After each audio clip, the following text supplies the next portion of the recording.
meu maior inimigo depois de Satanás é o tempo. Então eu vou pedir aos irmãos que estejam orando para que a gente consiga transmitir a mensagem para os irmãos de maneira objetiva, breve, para que a programação que foi planejada para o dia de hoje aqui possa ter um bom andamento.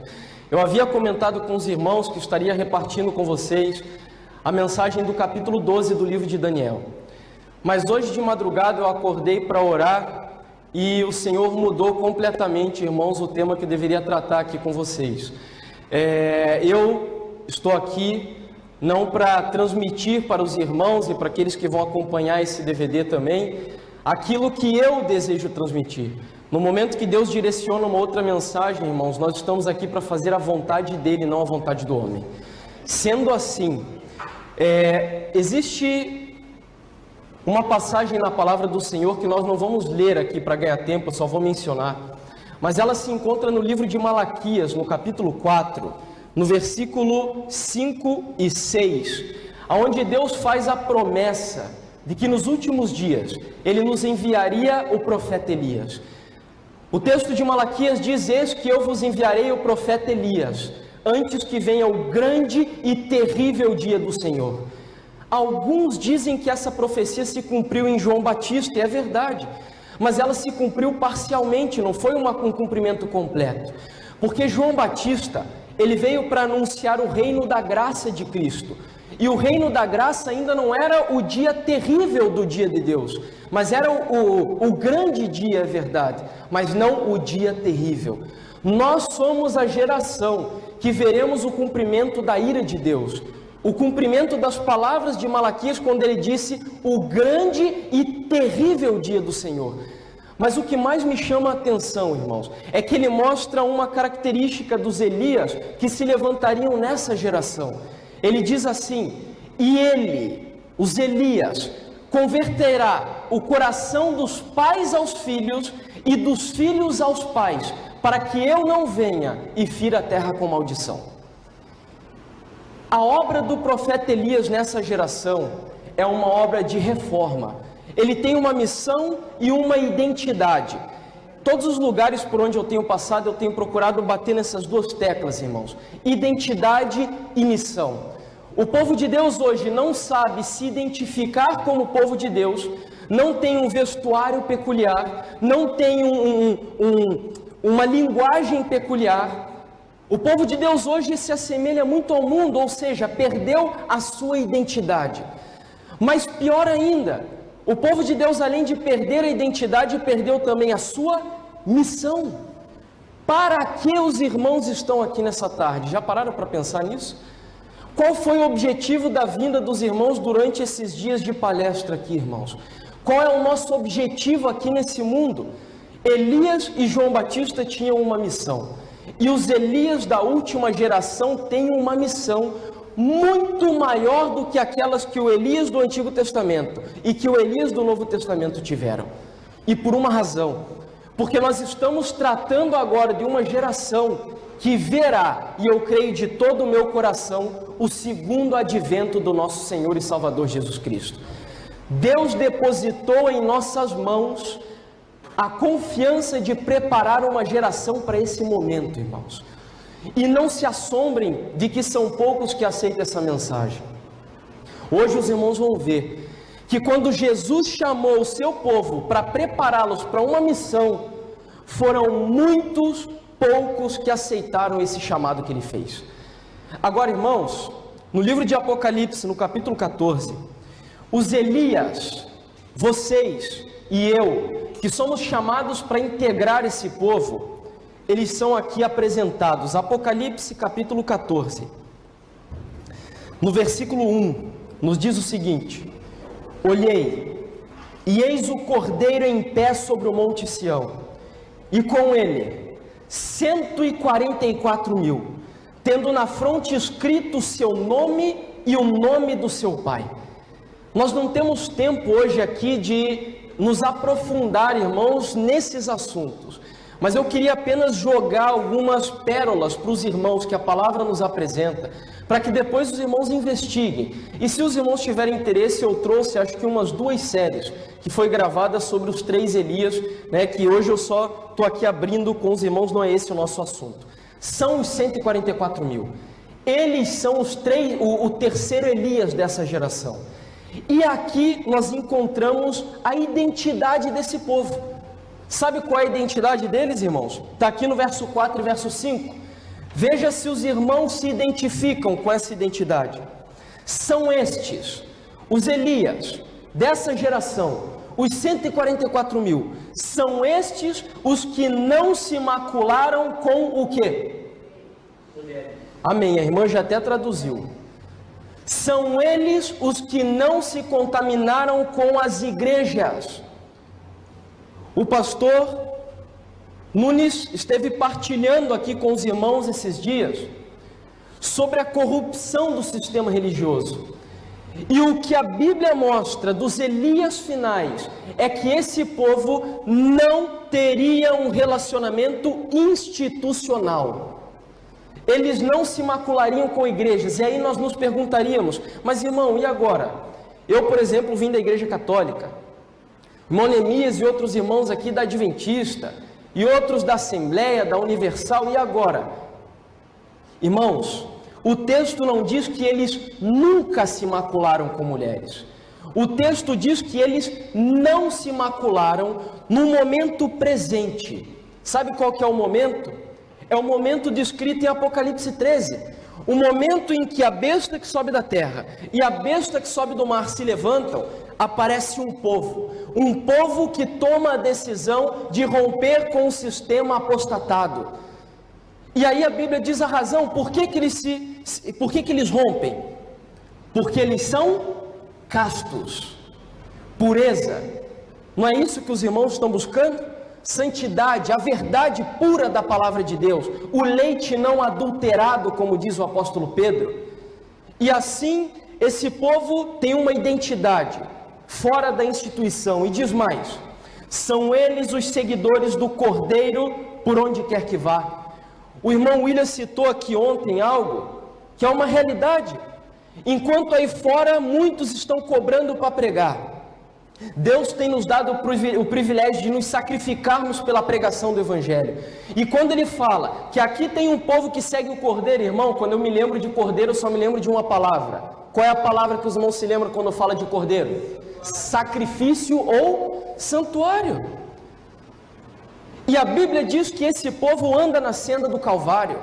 Esse povo anda na senda do Getsêmani, segue o Cordeiro para onde quer que vá. Jesus foi para a cruz, eles vão para a cruz. Jesus soou gota de sangue no Getsêmani, eles vão para o Getsêmani. Jesus entrou no santuário celestial, esse grupo está lá colado com ele, porque eles seguem o Cordeiro para onde quer que vá. E não para por aqui. São os que foram redimidos dentre os homens, primícias para Deus e para o Cordeiro. E não se achou mentira na sua boca. Não tem mácula. Um povo íntegro, perfeito. Essa é a identidade desse povo. Mas o que mais me maravilha é que esse povo tem uma missão. Nós não vamos ter tempo de ler aqui. Leiam depois Lucas capítulo 11. Se eu não me engano é do verso 6 até o 7. Jesus ali descreveu as 3 mensagens angélicas do livro de Apocalipse. Jesus disse que no dia, ele cita uma parábola, no dia em que um amigo teu for te procurar na tua casa à meia-noite e pedir para você, amigo, empresta-me 3 pães, porque eu recebi um amigo na minha casa e eu não tenho o que oferecer para ele. Irmãos, aquilo para mim é fantástico. É a profecia de Jesus da mensagem dos 3 anjos. Sabem por quê? Analisem comigo. O que significa meia-noite na Bíblia? Os irmãos já pararam para pensar? Quando nós falamos de meia-noite, qual é a parábola que vem automaticamente na cabeça de vocês? Na minha vem uma, qual? As 10 virgens. E o que acontece à meia-noite na parábola das 10 virgens? Quem que estava chegando? O noivo. Ou seja, meia-noite na Bíblia é a expressão que mostra a brevidade da vinda do noivo. E aí, nesse tempo, Jesus diz que haveria um povo necessitando de 3 pães. O que é o pão na Bíblia, irmãos? Palavra. 3 palavras, 3 mensagens. E eu digo para as pessoas, meus irmãos, se vocês não conseguirem pregar mais nada nessa geração, Deus nos deu uma missão: proclamar ao mundo a tríplice mensagem angélica de Apocalipse 14. E eu gostaria de compartilhar com os irmãos aqui uma especial, por causa do nome desse congresso. O nome do congresso trata exatamente sobre o povo remanescente. O que significa o povo remanescente? A igreja de Deus nos últimos dias. Aonde ela estaria? O que ela deveria estar fazendo? E eu queria compartilhar com os irmãos a mensagem do segundo anjo, que está aqui no capítulo 14 de Apocalipse, no verso 8. Apocalipse 14, verso 8. Seguiu-se outro anjo, o segundo, dizendo: Caiu a grande Babilônia, que tem dado a beber a todas as nações do vinho da fúria da sua prostituição. Quem é a grande Babilônia, irmãos? Todos concordam? É a Igreja Católica? Só a Igreja Católica? Irmãos, a Igreja Católica, ela esteve de pé em algum momento na história? Essa instituição, ela foi pura algum dia? Ou ela já se levantou corrompida? A Igreja Católica, quando ela se instituiu, quando ela ganhou o poder, a hegemonia que ela recebeu e tem até hoje, ela já se levantou prostituída, com uma série de doutrinas pagãs. A mensagem caiu, a grande Babilônia, não é para a Igreja Católica Apostólica Romana. Pronto, o irmão está ficando doido agora. Até hoje nós aprendemos que a mensagem caiu, Babilônia para a Igreja Católica. Não é. Porque essa igreja sempre esteve caída. Ela nunca esteve de pé. Como que alguém que nunca esteve de pé vai cair? A mensagem caiu, Babilônia. Quantos aqui já leram o livro Grande Conflito ou Grande Controvérsia? Levante a mão, por favor. Nesse livro tem uma passagem que vai se harmonizar com o que nós vamos ver aqui agora. Nesse livro diz que a mensagem caiu, Babilônia, é dado para um sistema religioso que um dia foi puro, mas que se apostatou. E aí os irmãos tirem suas conclusões. Caiu Babilônia é para um sistema que um dia foi puro, que um dia deteve as verdades, que um dia esteve de pé, mas que caiu. E Deus levanta um povo na última geração para denunciar esse sistema que se apostatou, que se corrompeu. A Igreja Católica não se apostatou, irmãos. A Igreja Católica, ela nasceu apostatada, essa é a diferença. Mas, afinal de contas, então, o que é a Babilônia, então, irmão? Apocalipse capítulo 16. Apocalipse capítulo 16, versículo 19. Eu diria que a Igreja Católica é Babilônia, a mãe das prostitutas. Mas a grande Babilônia não é só a Igreja Católica. E a prova está aqui. Apocalipse 16, verso 19. E a grande cidade, que cidade que é essa que ele está falando aqui? Os irmãos sabem? É Babilônia. Vai dizer aqui na frente. E a grande cidade se dividiu em quantas partes, irmãos? 3 partes. E caíram as grandes cidades das nações. E lembrou-se Deus da grande Babilônia, para dar-lhe o cálice do vinho do furor da sua ira. Veja, Deus mandou a 7ª praga sobre a grande Babilônia. E a grande Babilônia se dividiu em quantas partes? Se a grande Babilônia se divide em 3 partes na última praga, nós podemos concluir que em algum momento na história ela esteve unida em 3 partes? Podemos concluir isso? Mas para não ficar só na palavra, é só a gente voltar um pouquinho. Versículo 13 e 14. Apocalipse 16, versos 13 e 14. Então eu vi, João dizendo, sair da boca do dragão, primeira parte, da boca da besta, segunda parte, e da boca do falso profeta, terceira parte, 3 espíritos imundos semelhantes a rãs. E aí ele conta no versículo 14 o que esses espíritos estão fazendo. Então vamos lá, me ajudem, eu gosto muito de perguntar, irmãos, nas mensagens, para os irmãos participarem. O que é então as 3 partes da grande Babilônia? O que é? Dragão, vamos só no... O irmão já está dando a aplicação, amém. Mas vamos no que está lá. Dragão, quem mais? Falso profeta e besta. Esses 3 demônios, que são 3 sistemas, representam a grande Babilônia da nossa geração. Não é só a Igreja Católica. A Igreja Católica encabeça. É a mulher que está montada na besta. Ela dirige o sistema, mas não é a única. Isso. Quem que é a besta aqui, irmãos, no Apocalipse? Quem que é? Os irmãos estão com medo de falar? Quem é, irmão? Papado. A besta é o papado, a Igreja Católica Apostólica Romana. Quem é o dragão, irmão? Espiritismo. Como eu falei, quem quiser, a gente fez o estudo na série dos 3 Elias sobre esse assunto com detalhes. O dragão é o espiritismo. E o falso profeta? Protestantismo apostatado. Para ser mais claro, igrejas evangélicas que estão seguindo no caminho da Igreja Católica, doutrinariamente e tradicionalmente. Nós temos um sistema, então, composto por 3 partes: catolicismo, espiritismo e protestantismo. Mas aí alguns diriam, mas irmãos, um está tão distante do outro que como que eles podem se unir? Não estão. A Igreja Católica tem as 2 doutrinas que envolvem tanto o espiritismo quanto o protestantismo. O protestantismo tem 2 doutrinas que envolvem o espiritismo e o catolicismo. E o espiritismo, mesma coisa.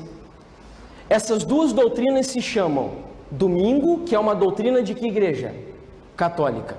Os protestantes creem no domingo ou não, irmãos? Creem. E não pense que a igreja adventista não crê não, tá?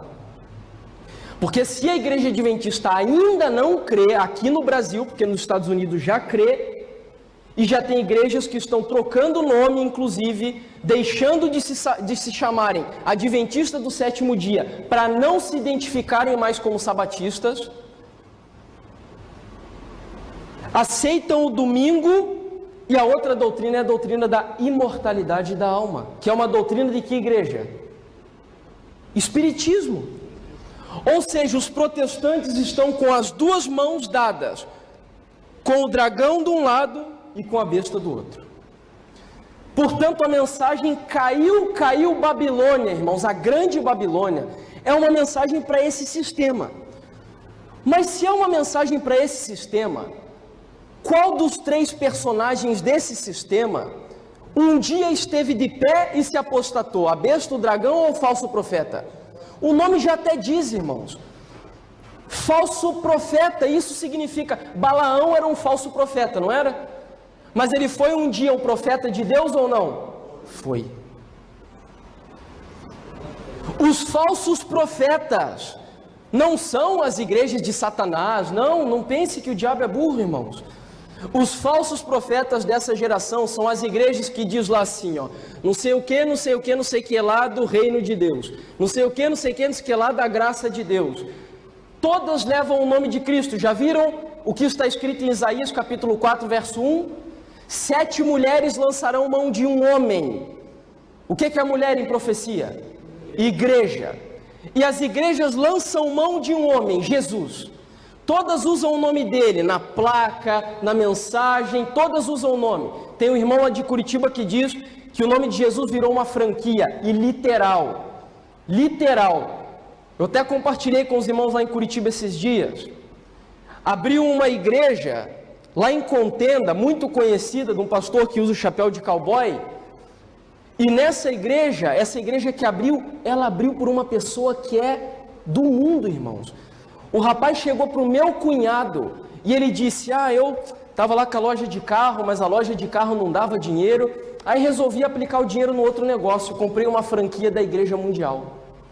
E aí lá eles racham, uma parte do dízimo vem para mim e outra parte vai para a instituição. Olha que ponto que nós estamos chegando, irmãos. Tamanha apostasia que está acontecendo nessa geração. E aí Deus levanta um povo para denunciar, caiu Babilônia. Mas não pensem, como alguns estão fazendo, que o nosso chamado é para falar mal dessas igrejas. Não é isso. Nós não fomos levantados para falar mal de igreja nenhuma. Jesus não falou mal do sistema judaico. Jesus disse: se eu falei bem, e falar bem é falar a verdade. E o que Deus está nos chamando para fazer é falar a verdade da palavra dele para essa geração. E quando a luz aparece, consequentemente as trevas são denunciadas. E é assim que deve ser a pregação da mensagem. Irmãos, os irmãos sabem, Apocalipse 18.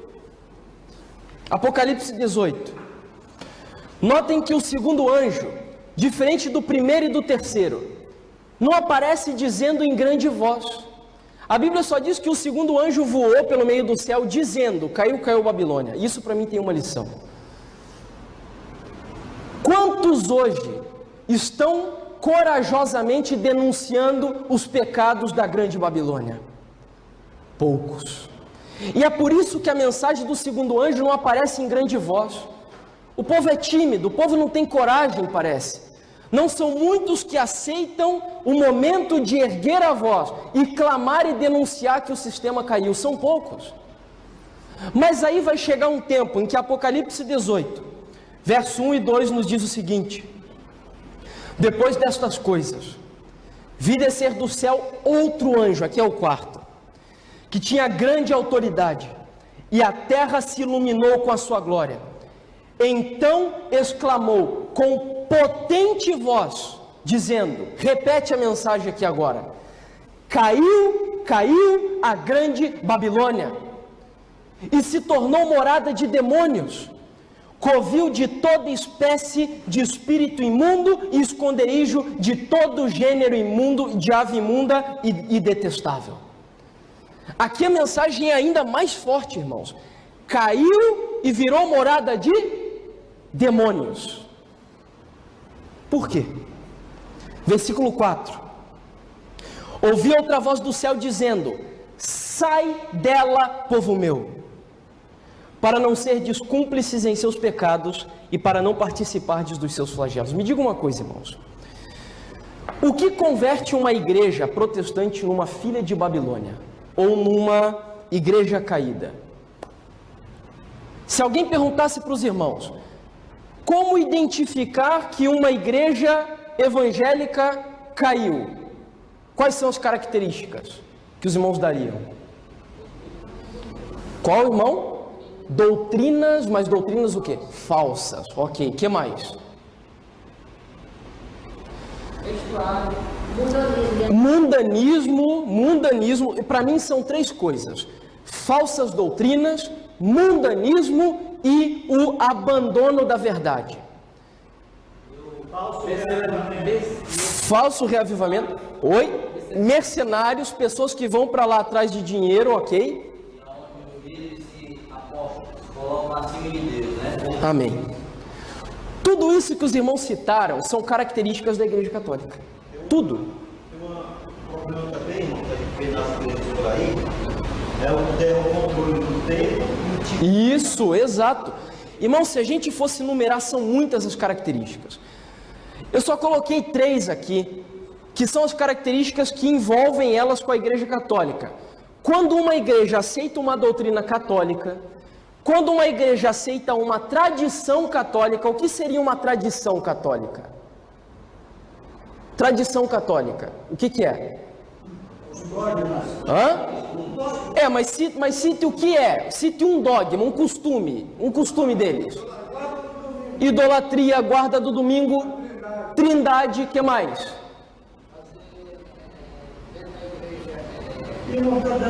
Dias de festa. Dias de festa, que é esse ponto que eu queria falar mais com os irmãos. Natal, a própria Páscoa, da maneira como é celebrado. O irmão tinha levantado a mão. Árvore de Natal. Irmãos, tudo isso identifica uma igreja que caiu. Caiu. Irmãos, eu digo, filha de Babilônia, eu digo para as pessoas assim: pode até ser que o líder dessa igreja, ele esteja pregando, mas a vida dele não esteja em dia. Mas se a doutrina ainda da igreja, ela sustenta a igreja ainda não caiu. Mas no momento em que a igreja, que o sistema sacrifica as doutrinas bíblicas, não tenham dúvidas, elas rejeitaram a presença de Deus dentro da igreja. E é por isso que lá na igreja de Laodiceia, Jesus aparece aonde? Jesus está dentro ou está fora de Laodiceia? Está fora, batendo na porta pedindo para entrar. Mas irmãos, como a gente está com pouco tempo, eu queria apenas dar para os irmãos algo que para mim me deu muita paz quando eu descobri. Tudo, absolutamente tudo que Deus nos pede, Ele nos dá o exemplo, não é verdade? Jesus se batizou para dar exemplo. Jesus e Deus guardaram o sábado para dar o exemplo. Tudo que Ele nos pede, Ele dá o exemplo primeiro. Quando os fariseus mostraram, e o pastor falou sobre isso aqui, a esfinge de César, Jesus pagou imposto ou não pagou? Pagou, Ele deu exemplo. Então Ele pede e Ele faz antes de pedir. Jesus atendeu o chamado da mensagem do segundo anjo. A mensagem do segundo anjo diz: sai dela, povo meu. Será que Jesus atendeu a esse chamado? Vamos lá para a Bíblia, Mateus capítulo 23, irmãos. Antes vamos ler Lucas rapidinho, Lucas 19. Lucas 19, versículo 41 ao 44. Prestem muita atenção aqui na passagem, irmãos. Lucas 19, verso 41 ao 44. Jesus, no Monte das Oliveiras, olhando para o sistema, olhando para Jerusalém, ele diz assim: quando ia chegando, vendo a cidade, chorou. Entendam cidade aqui como igreja, porque Jerusalém hoje é a igreja.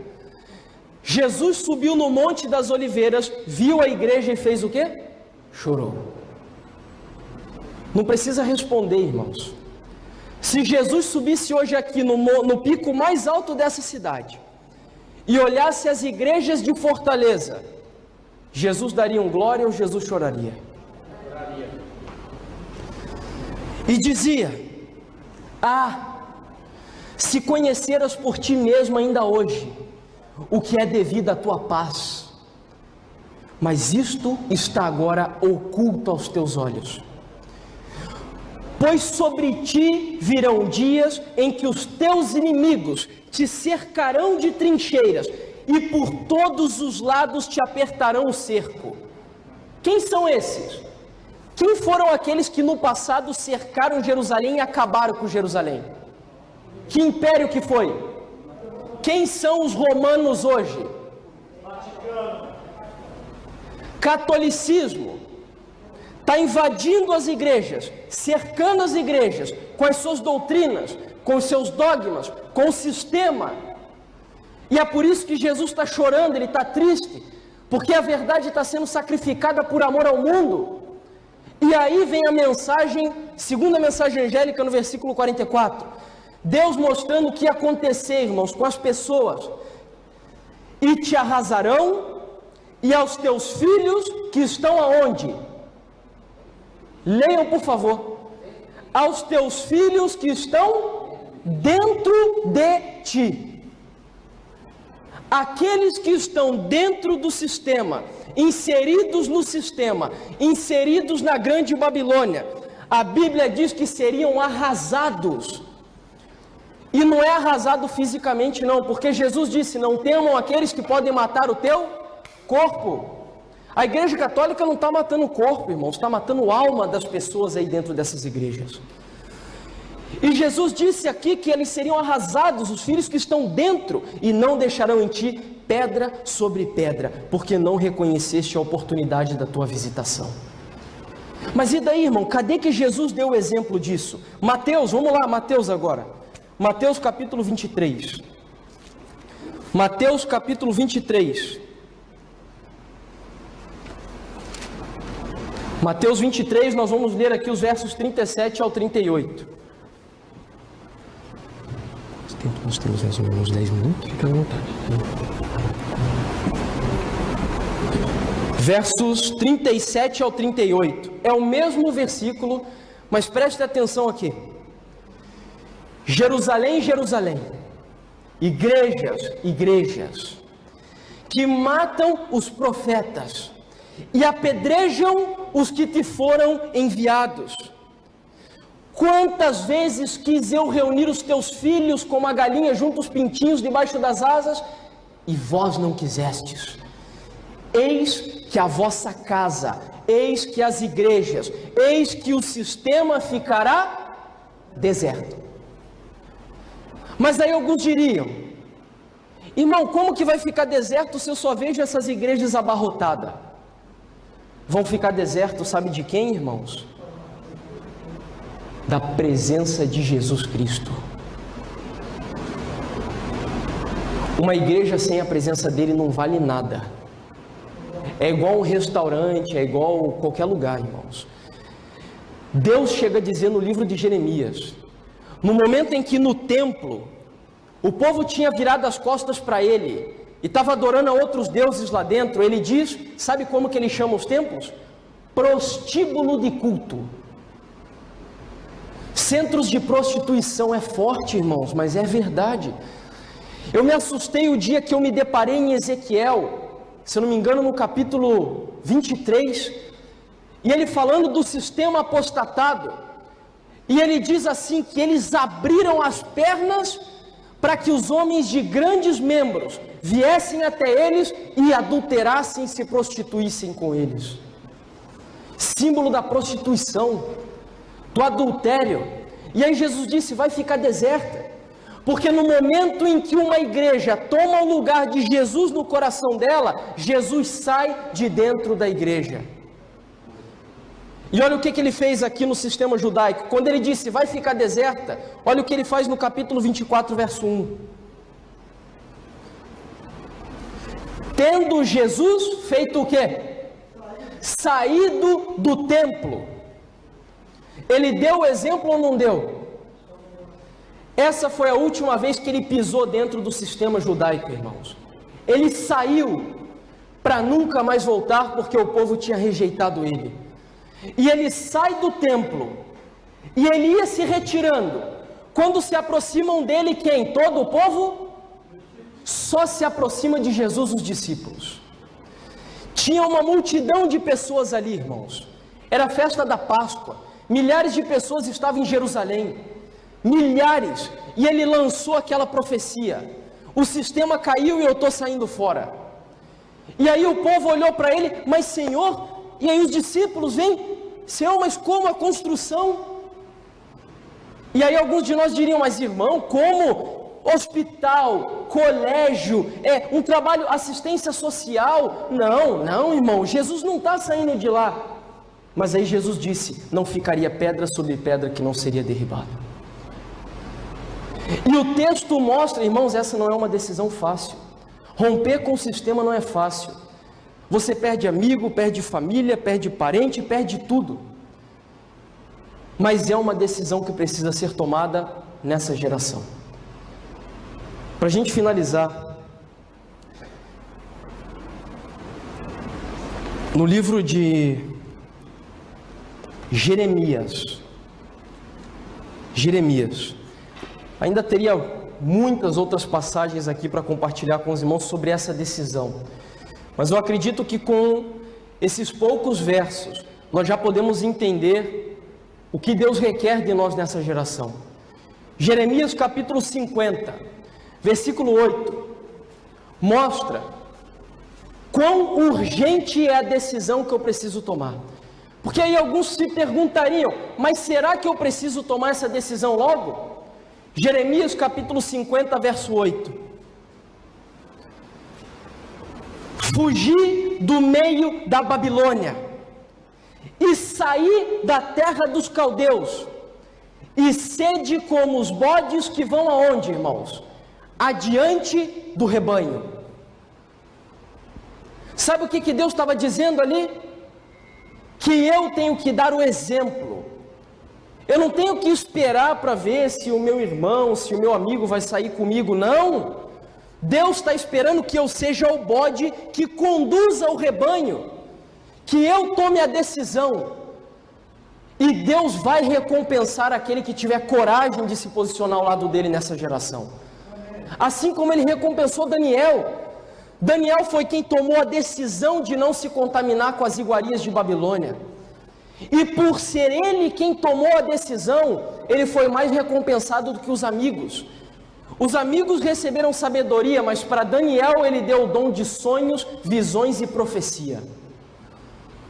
Deus vai fazer a mesma coisa com aqueles que tomarem essa posição ao lado dele nessa geração. Mas aí para que eu saio? Para isso daqui, ó. Versículo 13 e 14, e com isso a gente encerra. Por causa da indignação do Senhor, não será a Babilônia habitada, antes se tornará de todo deserta.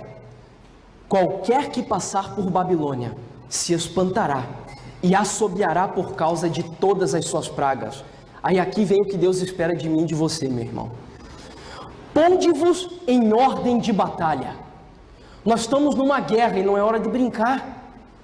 Deus quer um exército organizado, nós falávamos isso agora à tarde. Ponde-vos em ordem de batalha, se organizem. Não confundam organização com institucionalização. Organização é necessária e sempre será. E Deus pede, organizem-se em ordem de batalha, em redor contra a Babilônia. Todos vós que manejais o arco, atirai-lhes, não poupem as flechas, porque ela pecou contra o Senhor. Mas por que ele usa o símbolo das flechas? Por uma razão. Quem lembra como Absalão morreu? Absalão morreu com quantas flechadas, irmãos? Lembram? 3. Absalão no Antigo Testamento, filho de Davi, era o símbolo de Satanás. Porque ele era formoso, ele era belo, e ele se levantou contra o trono do pai dele, igual Satanás. E aí a Bíblia mostra que para Absalão morrer, ele teve que morrer com 3 flechadas. Como que nós vamos destruir, em nome do nosso Salvador, a grande Babilônia nos últimos dias, e Satanás consequentemente? Com as 3 flechas que nós falamos lá no princípio, que são as mensagens dos 3 anjos de Apocalipse 14. Essa é a nossa missão. E nós não devemos deixar com que nada, absolutamente nada, nos remova desse caminho. Identidade e missão é o que Deus requer de nós nessa geração, irmãos. E um povo decidido, 144 mil que não se maculam com mulheres, puros, porque saem do sistema para viverem uma vida para a glória do eterno Deus. Amém?